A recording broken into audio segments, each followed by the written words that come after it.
ഞങ്ങളും ക്രൂശിക്കപ്പെട്ട ക്രിസ്തുവിനെ പ്രസംഗിക്കുന്നു.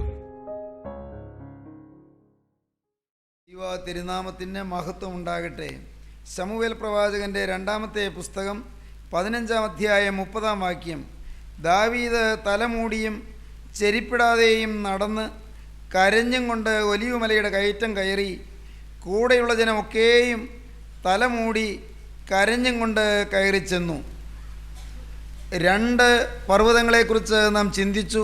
ഒന്ന് മോറിയ പർവ്വതം, 2 ഹോറേബ് പർവ്വതം. ഈ 2 പർവ്വതങ്ങളും നൽകുന്ന സാക്ഷ്യവും നൽകുന്നതായ മൂകമായ സന്ദേശവും എന്ത് എന്ന് കഴിഞ്ഞ ചില അവസരങ്ങളിലായി നാം ധ്യാനിക്കുകയുണ്ടായി. ഇന്ന് തിരുവചനത്തിലെ 3-ാമത്തെ പർവ്വതത്തെക്കുറിച്ച് നാം ചിന്തിക്കുകയാണ്. ഒലിവ് പർവ്വതം അല്ലെങ്കിൽ ഒലിവുമല. ആണ്ടിൻ്റെ ആരംഭം മുതൽ അവസാനം വരെയും താഴ്വരകൾ കടക്കേണ്ടി വരും, മലകൾ കയറേണ്ടി വരും.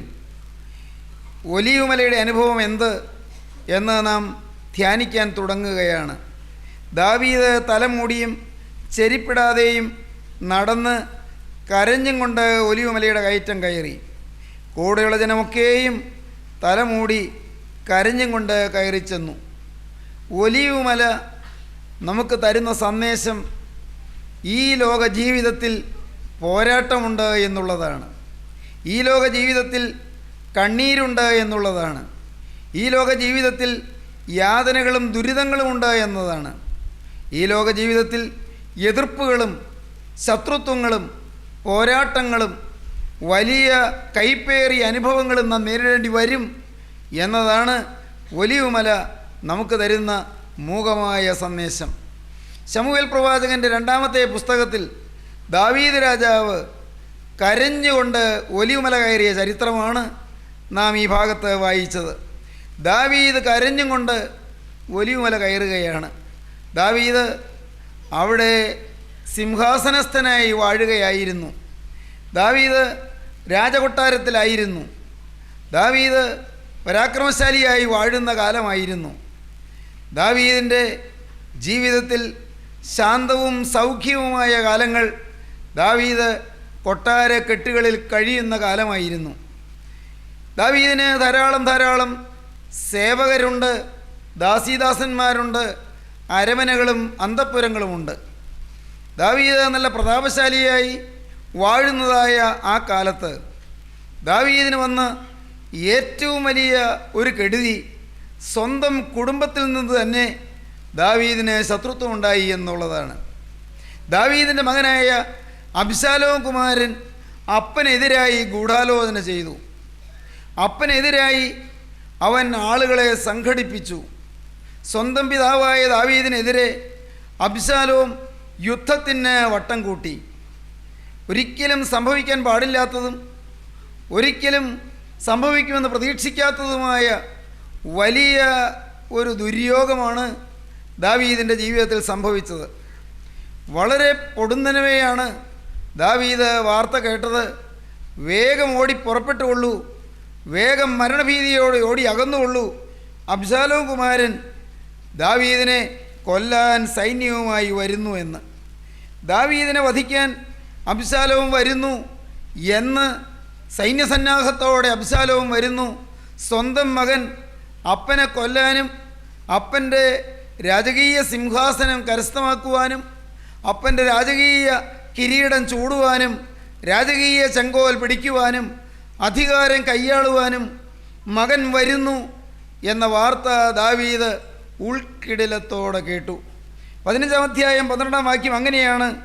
അനന്തരം ഒരു ദൂതൻ ദാവീദിൻ്റെ അടുക്കൽ വന്നു, ഇസ്രായേലിൻ്റെ ഹൃദയം അബ്ശാലോമിനോട് യോജിച്ചു പോയി എന്ന് അറിയിച്ചു.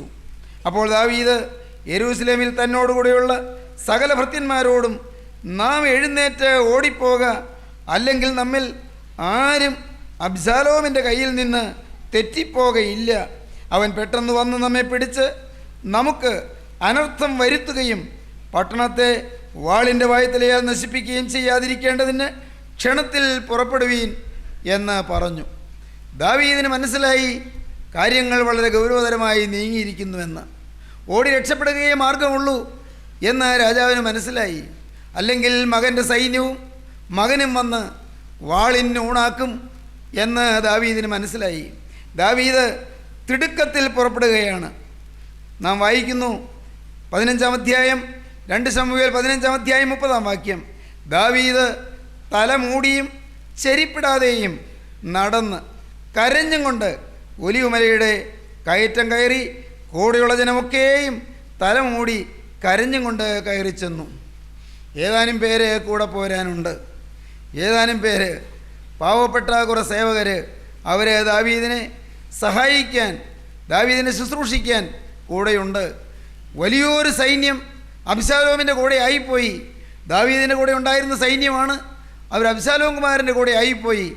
അവർ ഇതാ ദാവീദിനെ വകവരുത്തേണ്ടതിൻ്റെ പിന്നാലെ ഓടി വരികയാണ്. ദാവീദ് ഒലിവുമലയുടെ കയറ്റം കയറി. സഹോദരങ്ങളെ, വേദപുസ്തക ചരിത്രത്തിലെ ഒരു വലിയ ട്രാജഡിയാണ് ഈ സംഭവം. വലിയൊരു ദുരന്തമാണ്, ട്രാജഡിയാണ്. എന്താണ് ട്രാജഡി? ദാവീദിൻ്റെ മകൻ ദാവീദിനെതിരായി തിരിഞ്ഞു.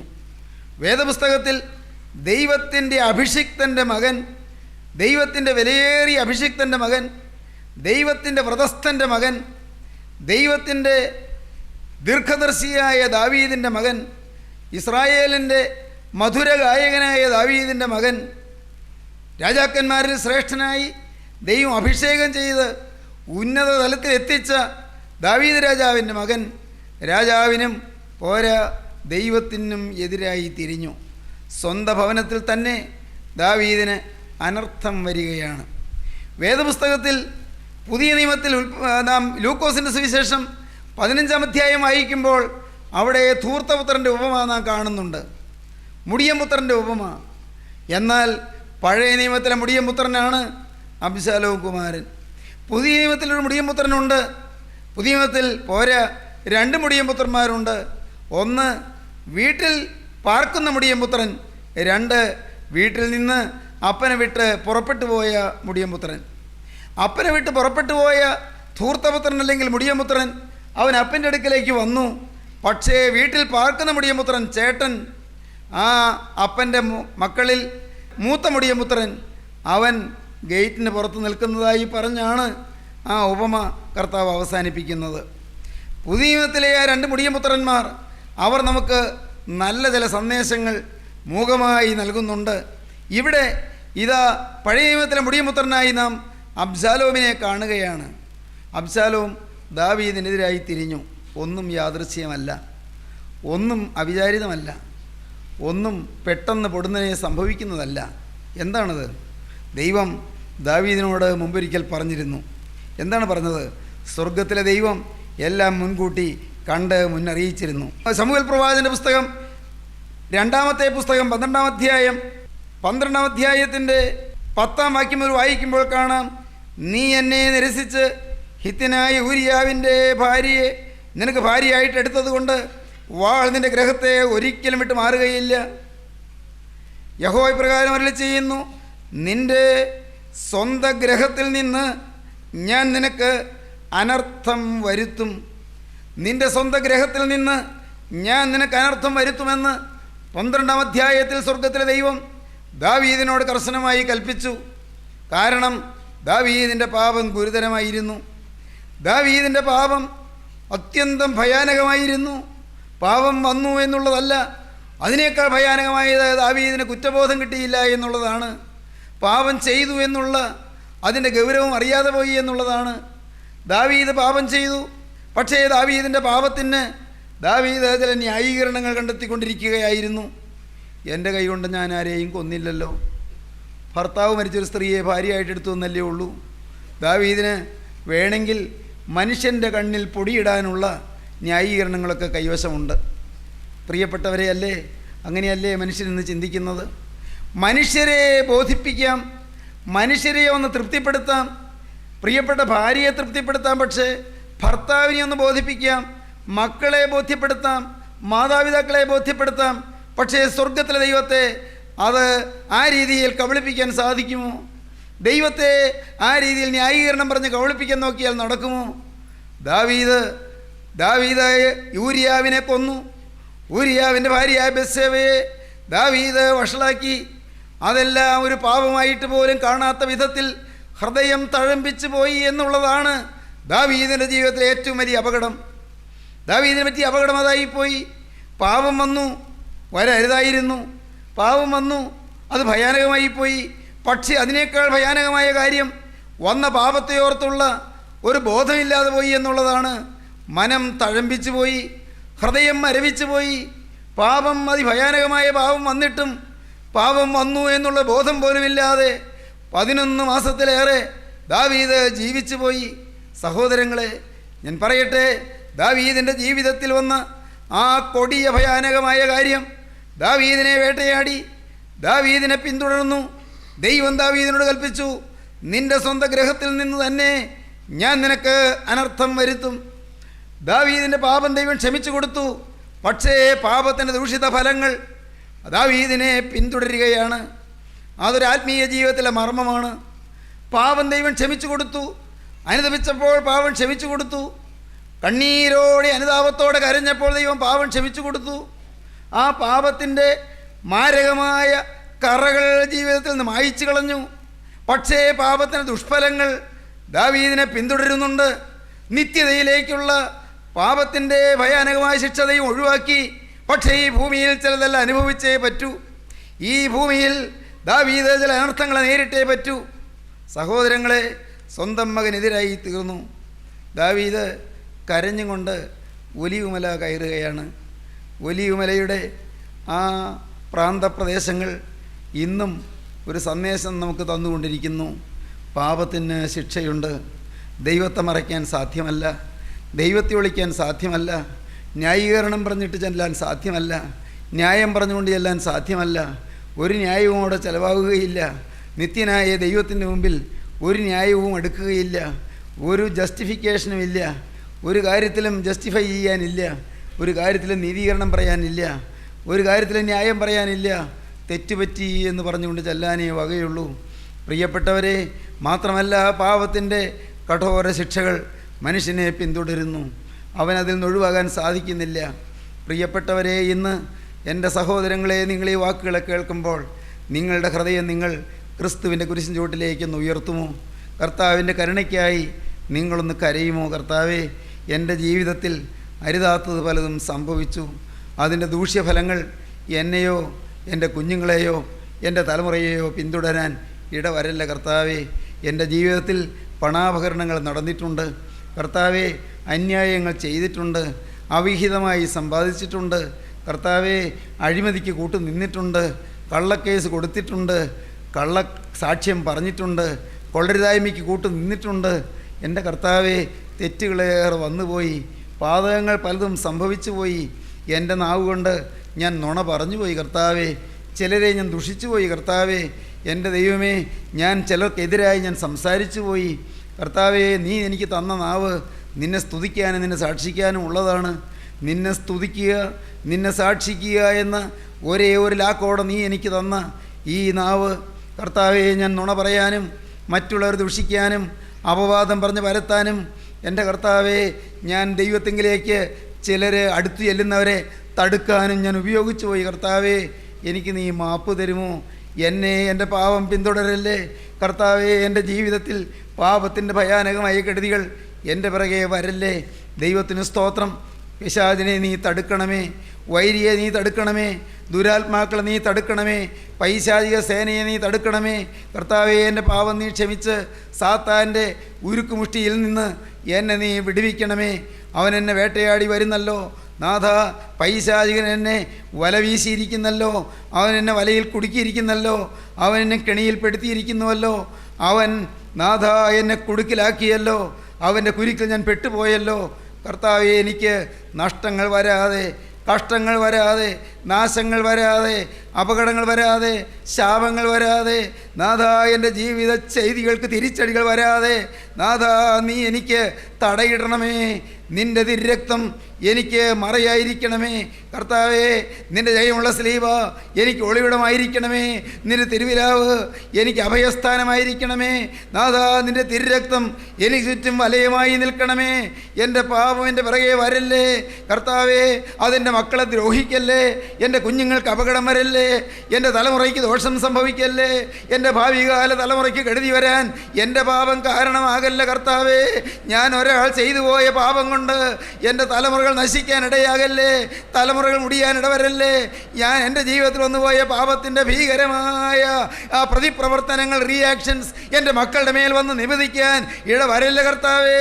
ഇവിടെ വെച്ച് എൻ്റെ പാപത്തിൻ്റെ ശാപങ്ങളെ തടുത്ത് മാറ്റണമേ കർത്താവേ. പാപത്തിൻ്റെ ശാപങ്ങളെ അവിടുന്ന് ഒഴിവാക്കി തരണമേ, പാപത്തിൻ്റെ കറകളെ കഴുകിത്തരണമേ.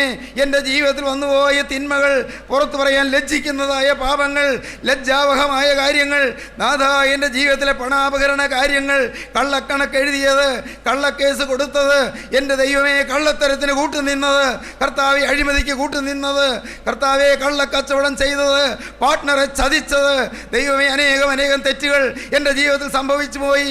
മോഷണം ചെയ്തത്, കവർച്ചകൾ നടത്തിയത്, നാഥാ പലതും സംഭവിച്ചു പോയി. അതെല്ലാം എൻ്റെ മക്കളിലേക്ക് പകരല്ലേ. എനിക്ക് നീ സമാധാനം തരണമേ, എനിക്ക് നീ മോചനം തരണമേ. ദൈവജനമേ കരയുവീൻ, നിങ്ങൾ അനുഭവിക്കുവീൻ. ദാവീദ് തലമൂടി കരഞ്ഞുകൊണ്ട് ഒലിവുമലയുടെ കയറ്റം കയറി. ചെരുപ്പിടാൻ പോലും ഒത്തില്ല. ഓടിയിറങ്ങിയപ്പോൾ ചെരുപ്പെടുക്കാൻ പോലും പറ്റിയില്ല. പാവം രാജാവ്, നല്ല സപ്രപഞ്ചക്കട്ടിൽ കിടന്നുറങ്ങിയ രാജാവ്, നല്ല സുശോഭനമായ നല്ല ശീതീകരണ മുറിയിൽ കിടന്നുറങ്ങിയ രാജസമ്പന്നൻ ഇതാ തലമൂടി കല്ലും മുള്ളുമുള്ള ആ ഒലിവുമലയുടെ കയറ്റം കയറി നടന്നു പോവുകയാണ്. കിതച്ച് കയറുകയാണ്, പ്രാഞ്ചി നടക്കുകയാണ്, അങ്ങ് വേച്ച് പോവുകയാണ്. എന്നിങ്ങനെ ജീവരക്ഷാർത്ഥം ഓടുകയാണ്. ദൈവത്തിന് സ്തോത്രം. ദാവീദ് തലമുടിയും ചെരിപ്പിടാതെയും നടന്ന് കരഞ്ഞും കൊണ്ട് ഒലിവുമലയുടെ കയറ്റം കയറി. കൂടെയുള്ള ജനമൊക്കെയും തലമൂടി കരഞ്ഞും കൊണ്ട് കയറി ചെന്നു. ദൈവത്തിന് സ്തോത്രം. ദൈവത്തിൻ്റെ വലിയ നാമം മഹത്വപ്പെടട്ടെ. സഹോദരങ്ങളെ, നിങ്ങൾ ഓർത്തുകൊള്ളൂ, ഒലിവുമല തരുന്ന പാഠം പാപത്തിന് ശിക്ഷയുണ്ട് എന്നാണ്. ഒലിവുമല തരുന്ന മറ്റൊരു പാഠം പാപത്തിൻ്റെ പോരാട്ടം പിന്നാലെ വരുന്നു എന്നാണ്. പോരാടുന്ന ശത്രു പിറകെ വരുന്നുണ്ട്, എതിരാളി പിറകെ വരുന്നുണ്ട്. ദൈവത്തിന് സ്തോത്രം. നമുക്ക് പുതിയ നിയമത്തിലേക്കൊന്ന് വരാം. പത്രോസിൻ്റെ 1-ാമത്തെ ലേഖനം 5-ാം അധ്യായത്തിൽ അപ്പോസ്തലൻ എന്താണ് പറയുന്നത്? ഉണർന്നിരിപ്പീൻ എന്നാണ് പറയുന്നത്. എന്താണിന്ന് ഉണർന്നിരിക്കാൻ കാരണം? ഉണർന്നിരിപ്പീൻ, നിങ്ങളുടെ പ്രതിയോഗിയായ പിശാച് അലറുന്ന സിംഹം എന്ന പോലെ ആരെ വിഴുങ്ങേണ്ടു എന്ന് തിരിഞ്ഞ് ചുറ്റി നടക്കുന്നു. 1 പത്രോസ് 5-ാം അധ്യായം 8-ാം വാക്യം. ഉണർന്നിരിപ്പീൻ, നിങ്ങളുടെ പ്രതിയോഗിയായ പിശാച് അലറുന്ന സിംഹം എന്ന പോലെ ആരെ വിഴുങ്ങേണ്ടു എന്ന് ചുറ്റിത്തിരിഞ്ഞ് നടക്കുന്നു. ഇങ്ങനെ നോക്കി നടക്കുകയാണ്. ആരെയാണ് വിഴുങ്ങേണ്ടത്? ദൈവത്തിന് സ്തോത്രം. പഴുതുണ്ടോ? ആരിലാണ് പഴുത്?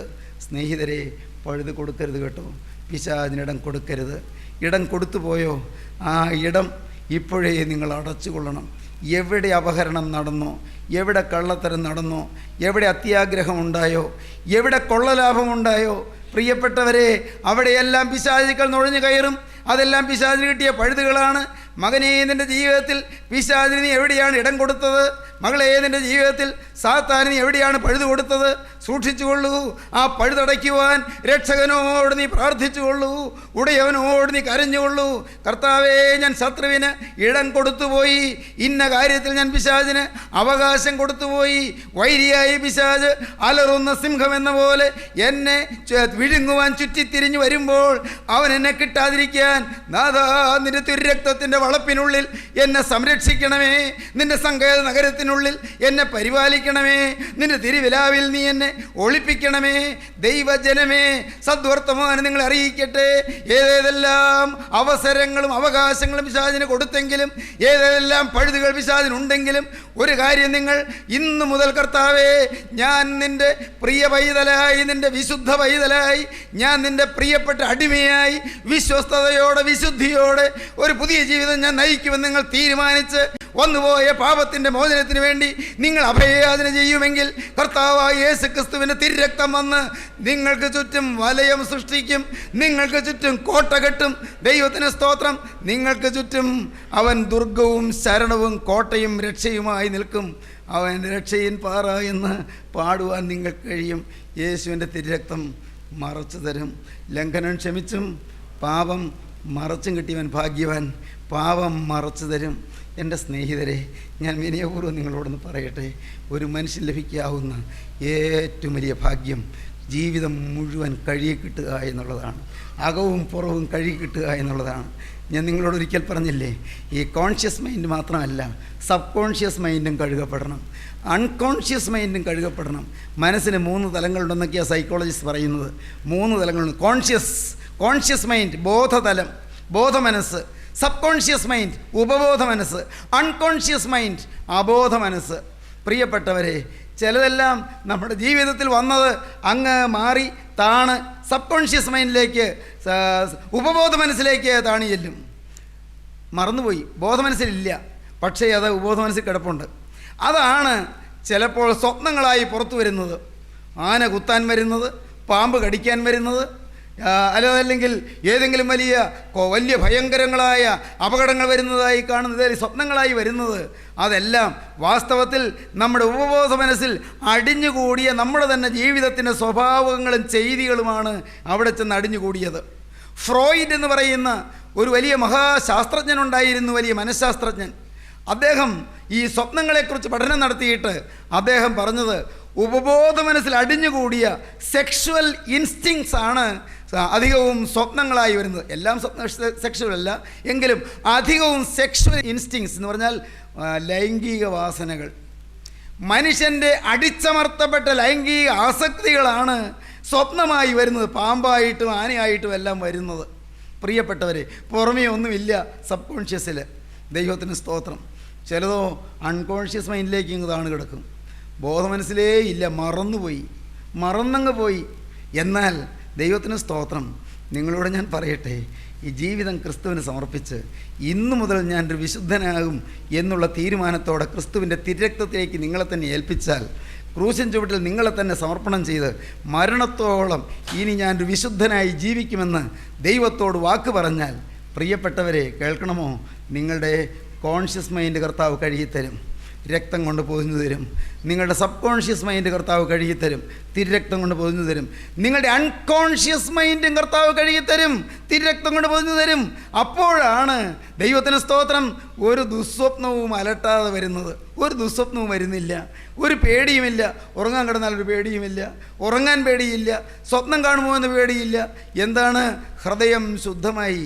അവിടെ പിന്നെ കാണുന്നത് സ്വർഗരാജ്യം, ദൈവത്തിൻ്റെ മക്കൾ, വിശുദ്ധന്മാർ, ദൈവത്തിൻ്റെ മാലാഖമാർ, യേശുവിൻ്റെ 2ാമത്തെ വരവ്, മധ്യാകാശത്തിൽ എഴുന്നള്ളി വരുന്ന യേശു.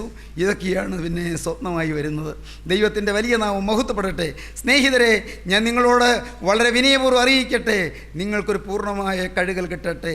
ദാവീദ് ചെരിപ്പിടാതെ തലമൂടിക്കൊണ്ട് ഒലിവമലയുടെ കയറ്റം കയറി, കണ്ണീരോടെ കരഞ്ഞും കൊണ്ട് കയറി. എന്നാൽ പ്രിയപ്പെട്ടവരെ, ജീവനുള്ള ദൈവം ദാവീദിൻ്റെ കണ്ണീര് മാനിച്ചു, ദാവീദിൻ്റെ വേദന കണ്ടു, ദാവീദിൻ്റെ അനുതാപം കണ്ടു, ദാവീദിന്റെ പശ്ചാത്താപം കണ്ടു. അനുദപിച്ച പാപിയെ സ്നേഹത്തോടെ സ്വീകരിക്കുന്ന നിത്യനായ ദൈവം ദാവീദിനെ സ്വീകരിച്ചു. ദാവീദിന്റെ കെടുതികളെ മാറ്റി, ദാവീദിന്റെ മേലുള്ള ആക്രമണങ്ങളെ മാറ്റി, ദാവീദിന്റെ രാജ്യം യഥാസ്ഥാനത്താക്കി കൊടുത്തു. ദാവീദിന് രാജകൊട്ടാരത്തിലേക്ക് രാജാവായി മടങ്ങി വരാൻ ദൈവം കൃപ കൊടുത്തു. എതിരാളികളെ ഛിന്ന ഭിന്നമാക്കി, എതിർ സൈന്യത്തെ തകർത്ത് എല്ലാവരെയും അമ്പരപ്പിച്ചു. ദാവീദ് ജയക്കൊടി പാറിച്ചു. ഇന്ന് ഈ വചനം കേൾക്കുന്ന നിങ്ങൾ ജയശാലികളായി തീരട്ടെ. ശത്രുവിൻ്റെ മുന്നിൽ പതറാ നിൽക്കാനുള്ള കൃപ തരട്ടെ. നിങ്ങൾ തിരുരക്തത്തിൽ ആശ്രയിപ്പീൻ. നമുക്ക് പ്രാർത്ഥിക്കാം. സ്നേഹവാനായ ദൈവമേ, കരുണയുള്ള കർത്താവേ, ഈ സമയത്തിനായി ഞങ്ങൾ സ്തുതിക്കുന്നു. ശത്രുവിൻ്റെ പേടിപ്പെടുത്തുന്ന ആക്രമണങ്ങളുടെ മുന്നിൽ പതറി ഉലഞ്ഞതായി ഞങ്ങളുടെ ജീവിതത്തിൽ ഭയമില്ലാതെ കർത്താവേ, നിന്നെ സ്നേഹത്തോടെ സാക്ഷിച്ചും കൊണ്ട്, ധൈര്യത്തോടെ നിന്നെ സ്തുതിച്ചുകൊണ്ട് മുന്നോട്ട് പ്രാഗൽഭ്യത്തോടെ പോകാൻ ഞങ്ങൾക്ക് ഭാഗ്യം തരണമേ. ഈ വചനം കേട്ട് എല്ലാവരെയും അനുഗ്രഹിക്കണമേ, സത്യസാക്ഷികളാക്കി തീർക്കണമേ. പാപത്തിന്റെ ഭയാനകമായ കൊടും ചെയ്തികളിൽ നിന്ന് മോചിപ്പിക്കുകയും തിരുരക്തം പാപങ്ങളെ മറയ്ക്കുകയും പാപങ്ങളെ കഴുകുകയും ചെയ്ത് ജീവിതം സംശുദ്ധമാക്കണമേ. പുതുജീവിതത്തിന്റെ അടിത്തറവാകാൻ ഇന്ന് ഈ വചന കേൾവി മുഖാന്തരമാക്കി തീർക്കണമേ. എല്ലാവരെയും അനുഗ്രഹിക്കണമേ. യേശു ക്രിസ്തുവിന്റെ പരിശുദ്ധമായ നാമത്തിൽ താഴ്മയോടെ യാചിക്കുന്നു.